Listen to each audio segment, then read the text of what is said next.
கர்த்தருடைய பரிசுத்த நாமத்திற்கு மகிமை உண்டாவதாக. இன்றைய தியானம், ஆதலால் நாம் இரக்கத்தை பெறவும் ஏற்ற சமயத்தில் சகாயம் செய்யும் கிருபையை அடையவும் தைரியமாய் கிருபாசன தண்டையிலே சேரக்கடவோம். இன்றைக்கு நாம் வேதத்தில் அக்சாலை குறித்து பார்க்க போகிறோங்க. அக்சாலுடைய தகப்பன் காலேப். இவர் ஒரு அறிவிப்பு கொடுக்குறாரு. கீரியாத் செப்பேர் அப்படிங்கிற இடத்த யுத்தம் பண்ணி யார் கைப்பற்றுறாங்களோ அவங்களுக்கு என் மகள் அக்சாலை திருமணம் பண்ணி கொடுப்பேன் அப்படின்னு அறிவிக்கிறாரு. இதை கேட்ட ஒத்னியேல் அப்படிங்கிற மனுஷன் கீரியத் செப்பேரை யுத்தம் பண்ணி கைப்பற்றாரு. காலேப் சொன்ன மாதிரியே ஒத்னியேலுக்கு அக்சாலை திருமணம் பண்ணி கொடுக்குறாரு. அதுக்கு பரிசு பொருளா அக்சாலுக்கு ஒரு வறட்சியான நிலத்தை கொடுக்குறாரு.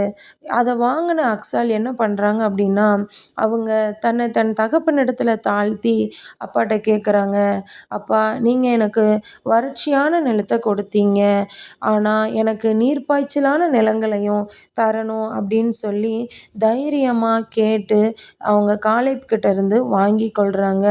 அந்த காலம் எப்படிப்பட்டதுன்னா, பெண்கள் தைரியமாக தங்களுடைய கருத்துக்களை சொல்ல முடியாத ஒரு காலம், சுதந்திரமாக அவங்க முடிவெடுக்க முடியாத ஒரு காலம். இப்படிப்பட்ட காலத்தில் அக்சால் துணிச்சலோடவும் தாழ்மையோடவும் அவங்க அப்பா கிட்ட செயல்பட்டு கேட்டு அவங்களுடைய ஆசீர்வாதத்தை பெற்றுக்கொண்டாங்க. அதே போல தாங்க நம்மளுடைய வாழ்க்கையிலையும் எப்படிப்பட்ட வறட்சியான பகுதிகள் இருந்தாலும் அதையெல்லாம் மாற்ற நம்ம ஏசப்பாவால் முடியும். நம்ம அப்பா நமக்கு அப்பா பிதாவேன்னு அழைக்கிற புத்திர சுவிகாரத்தை நமக்கு கொடுத்துருக்குறாங்க. அந்த உரிமையை நமக்கு கொடுத்துருக்குறாங்க. நாம் ஏன் அந்த வறட்சியோடையே வாழணுங்க? நமக்கு வாழ்க்கையில் வியாதி பலவீனங்கிற வறட்சியாக இருக்கலாம், இல்லை பொருளாதாரம் பண தேவைகள் போன்ற வறட்சியாக இருக்கலாம், இல்லை நம்ம குடும்பத்தில் சமாதானம் இல்லாமல் இருக்கலாம், சந்தோஷம் இல்லாமல் இருக்கலாம், எப்போ பாரு சண்டைகளும் பிரிவினைகளுமா இருக்கலாம்.